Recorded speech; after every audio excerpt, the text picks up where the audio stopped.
What's going on, folks? Eddie Carrington, mayor of Flux City. And good news, Detroit received yet another credit rating upgrade. And if you're like most people, your reaction to that news is probably like, okay, cool. What does that even mean?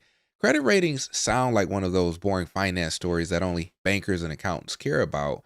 But what if I told you that this announcement could affect everything from future development projects, infrastructure improvements, neighborhood investments, city services, borrowing costs, and potentially billions of dollars flowing into Detroit over the next decade? Now, one of the bigger questions that you should have is, if Detroit's finances are improving this much, why do so many residents still feel like their neighborhoods aren't seeing the same level of progress? That's what we're going to talk a little bit about today. Let's get into it. Detroit just had its credit rating increased by two different agencies. Moody's raised the city to a 3. That's the first time it's reached that level since 1999. S&P Wow. also bumped Detroit up to triple B plus, just one step below an A rating. It marks the 12th straight year of credit upgrades for the city, and this comes 13 years after Detroit's bankruptcy, when its rating had fallen to junk status. All right, now on the surface, this sounds like a technical finance story, but I actually think this is one of the most important Detroit economic stories of the year. The reason is simple. Credit ratings are basically a city's financial report card. They're Wall Street's way of deciding how risky it is to lend money to a city. Think about it this way. If your personal credit score goes from bad to excellent, banks become much more willing to give you money, to lend to you. And when they do, they actually charge lower interest rates in comparison to when you had crappy credit, right? So cities operate exactly the same way. When Detroit wants to build infrastructure, improve roads, replace water systems, upgrade public facilities, or finance major projects, it often borrows money through municipal bonds. The stronger the credit rating, the cheaper that borrowing actually becomes. And over time, that can save taxpayers millions upon millions of dollars. Now, let's talk about why this particular upgrade matters.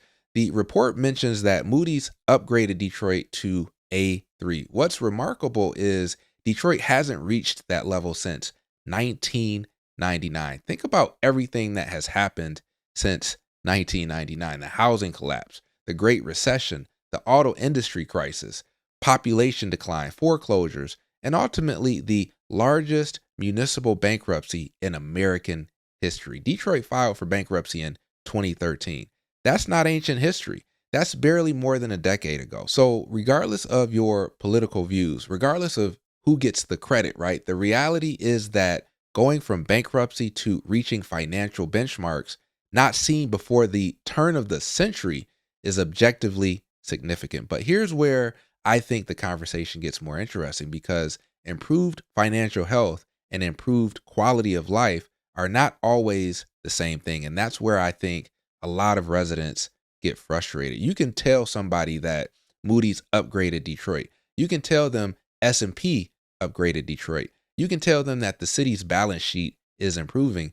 But if their street still needs repairs, if their commercial corridor still has vacancies, if they're worried about public safety, if they're struggling to find affordable housing, those financial improvements can feel very abstract. And that's why I think both sides of this conversation are actually correct, right? Detroit's finances have undeniably improved. And at the same time, many neighborhoods still face significant challenges. Those two realities can unfortunately exist together. Now, let's talk about this from a developer's perspective, because this is where things get really interesting. One thing many people don't realize is that investors, lenders, bond buyers, and institutional capital providers pay extremely close attention to credit ratings. These ratings influence how people perceive risk. And in development, risk is everything. The lower the perceived risk, the easier it becomes to attract investment. The easier it becomes to finance projects. The easier it becomes to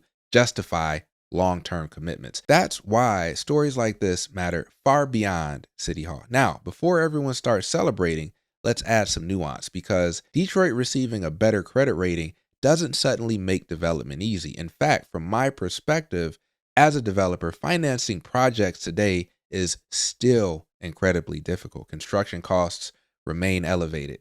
Labor costs remain elevated. Insurance costs have exploded, right? Interest rates remain significantly higher than they were during the low rate environment of just a few years ago.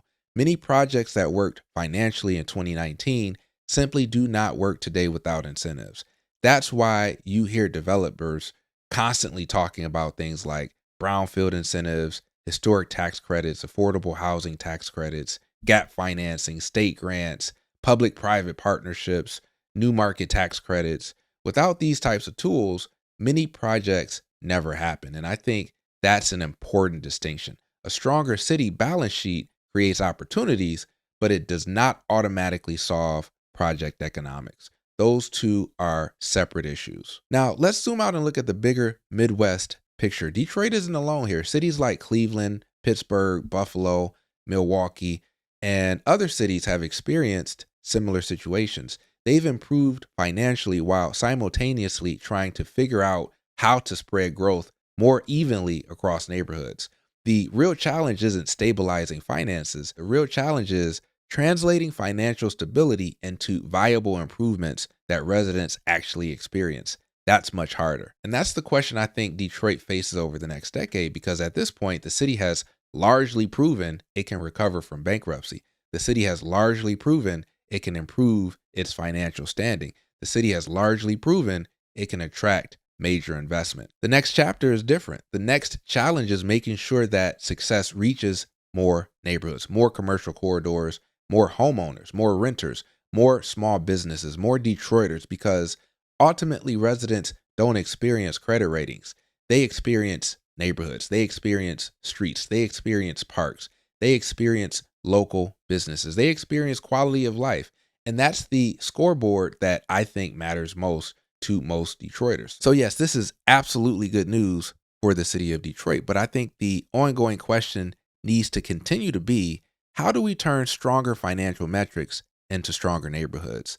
Thanks for listening to me ramble. Would love to know your thoughts in the comment section below. I do have a Patreon community. Link is in the description below. That's where we talk a little bit more low level about real estate development, entrepreneurship. Would love to see you there as well. See you in the next video.